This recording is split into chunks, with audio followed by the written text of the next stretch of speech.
हमारे देश की खुफिया एजेंसियां, उनमें शामिल जासूस देश को सुरक्षित रखने की पहली कड़ी माने जाते हैं, क्योंकि यही लोग सबसे पहले किसी भी सूचना को डिलीवर करते हैं। कोई भी हरकत होती है उनका एनालिसिस करके सरकार तक पहुंचाते हैं। इनकी रिसर्च ज्यादातर मामलों में सटीक होती है, कभी कभार गलत भी हो सकती है, लेकिन उसके चांस होते हैं, लेकिन बेहद ही कम होते हैं। पाकिस्तान जैसा आस्तीन का सांप जब हमारा दुश्मन हो तो रोज ऐसी एजेंसियों का काम और ज्यादा मुश्किल हो जाता है। लेकिन दिक्कत तब आती है जब बॉर्डर से कोई इनपुट सरकारों के पास आती है और सरकारों का रवैया ढुलमुल होता है और कारगिल जैसे युद्ध हो जाते हैं और कह दिया जाता है कि इंटेलिजेंस फेलियर था। आज बात करेंगे कारगिल के युद्ध की, जिसे खुद रो के पूर्व चीफ विक्रम सूद ने बयां किया है। नमस्कार, एनएमएफ न्यूज देख रहे हैं आप। मैं हूं आपके साथ अभिषेक पुंडिर। आपने अक्षय कुमार के फिल्म बेबी देखी होगी, आलिया भट्ट की फिल्म राजी भी देखी होगी।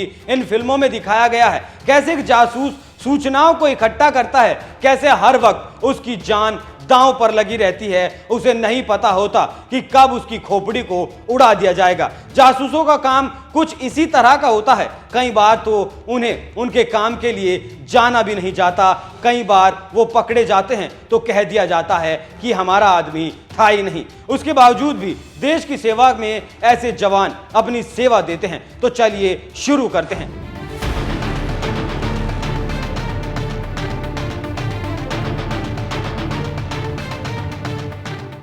24 साल पहले की वो कहानी जिसे कारगिल का युद्ध कहा गया। भारत और पाकिस्तान के बीच वैसे तो गोलाबारी चलती रहती है, लेकिन आखिरी लड़ाई हुई थी कारगिल की लड़ाई, जो मुशर्रफ ने जबरदस्ती थोपी थी। अपनी ताकत का उसने अंधा होकर इस्तेमाल किया था। वो दिखाना चाहता था कि पाकिस्तान क्या कर सकता है, हालांकि कर कुछ नहीं पाया और उसने मुंह की खाई जैसे पहले खाई थी। कारगिल होने के कारणों में कुछ लोग गिनते हैं कि इंटेलिजेंस का एक बड़ा कारण रहा था, लेकिन वैसा नहीं था। सच्चाई ये नहीं थी, सच्चाई इससे अलहदा थी। उस वक्त लेह में तैनात एक जासूस ने अपने चीफ के जरिए रेड सिग्नल भेजा था, लेकिन अफसोस की बात यह रही कि उस वक्त की सरकार ने उस संदेश को, उस खुफिया इंटेलिजेंस को बेहद ही हल्के में लिया। रो के चीफ रहे विक्रम सूद बताते हैं कि अक्टूबर 1998 में ही एजेंसी ने एक गुप्त रिपोर्ट सरकार को भेजी थी कि वहां सैनिकों की मूवमेंट चल रही है और ऐसा लग रहा है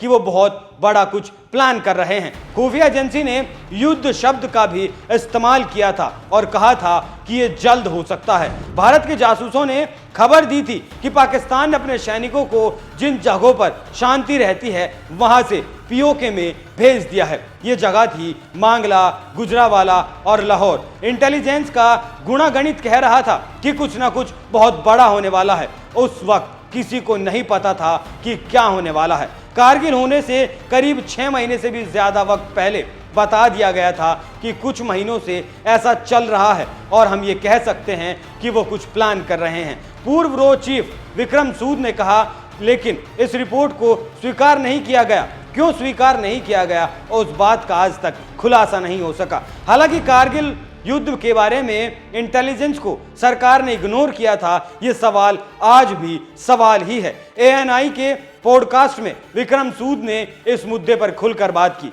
साथ ही बालाकोट और उरी जैसी घटनाओं के बारे में भी खुलकर बताया।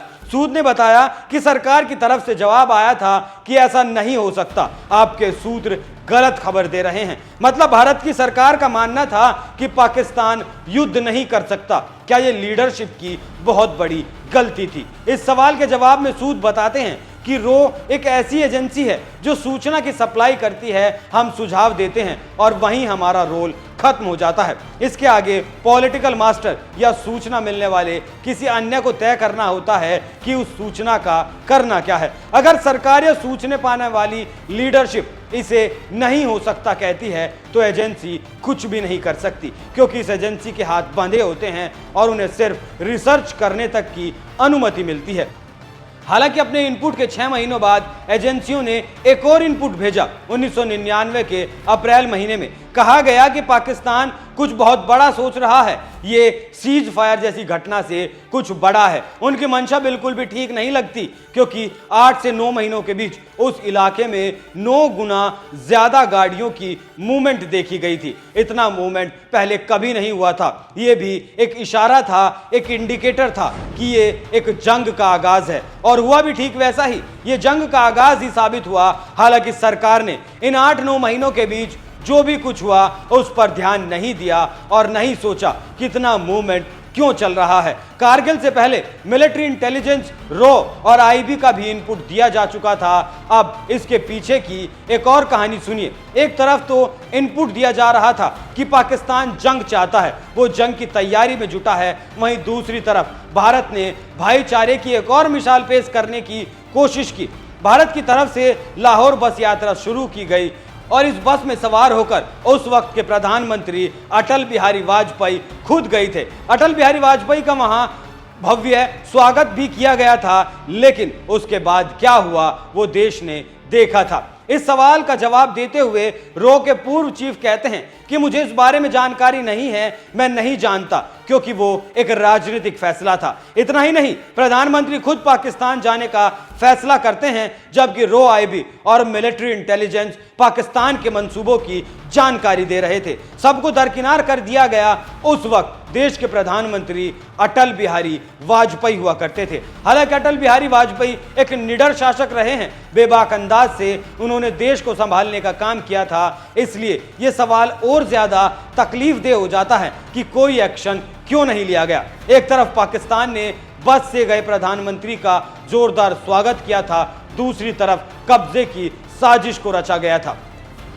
इस पर सूद कहते हैं कि मैं नहीं जानता कि उन्हें पता था या नहीं। जून 1998 में आईबी चीफ का नोट था, जिसमें पीओके में हलचल की सूचना दी गई थी। कहा गया कि कुछ हो रहा है। वो रिपोर्ट सबको भेजी गई थी। पीएम के प्रिंसिपल सेक्रेटरी, गृह सचिव, संयुक्त खुफिया समिति, कैबिनेट सेक्रेटरी को पता था, और शायद गृह मंत्री को भी इसकी जानकारी थी। दिया गया था मुशर्रफ का ऑडियो।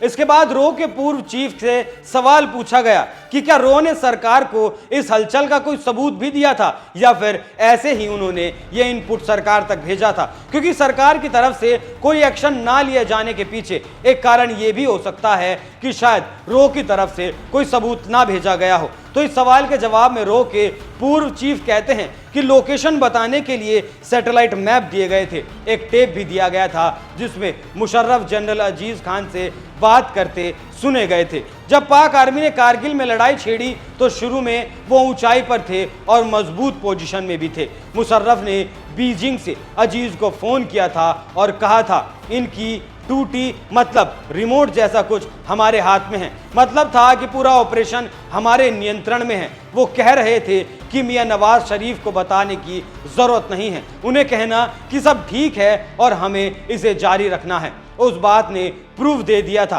कि पाकिस्तान आर्मी इसमें पूरी तरीके से शामिल थी और ये पूरा ऑपरेशन, ये पूरा मंसूबा, ये पूरा कांड पाकिस्तानी आर्मी के द्वारा रचा गया था।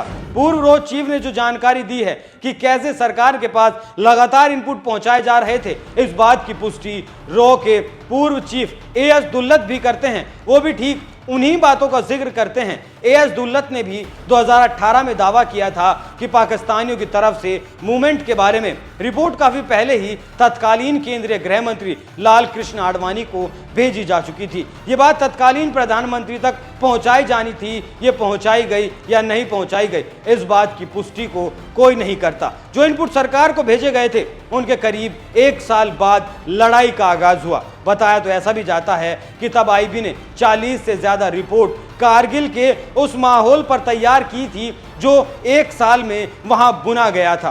कारगिल पर जब इतनी बात हुई है तो इसका परिणाम क्या हुआ वो भी जान लेना जरूरी है। स्वर्णिम अक्षरों में लिखी गई भारत की जीत। 1999 में लड़ी गई कारगिल की जंग में भारतीय सेना की जीत को इतिहास के पन्नों में सुनहरे अक्षरों में दर्ज किया गया। इस लड़ाई में पाकिस्तानी सेना के कब्जे से कारगिल की ऊंची चोटियों को आजाद कराया गया था। 2 महीने चले इस युद्ध में पाकिस्तान को खदेड़कर कारगिल की चोटियों पर तिरंगा फहराने का काम किया था भारतीय सेना ने। पाकिस्तान आज तक भी अपने जख्म को भर नहीं पाया है और ना ही कभी भर पाएगा। कम से कम अब तो बर्बाद पाकिस्तान को भारत को हराने का ख्वाब छोड़ देना चाहिए, क्योंकि ना तो पहले भारत से जीतने की उसकी औकात थी और आज तो वो गर्त में जा मिला है। आप इस खबर पर क्या राय रखते हैं, हमें कमेंट कर जरूर बताएं। नमस्कार।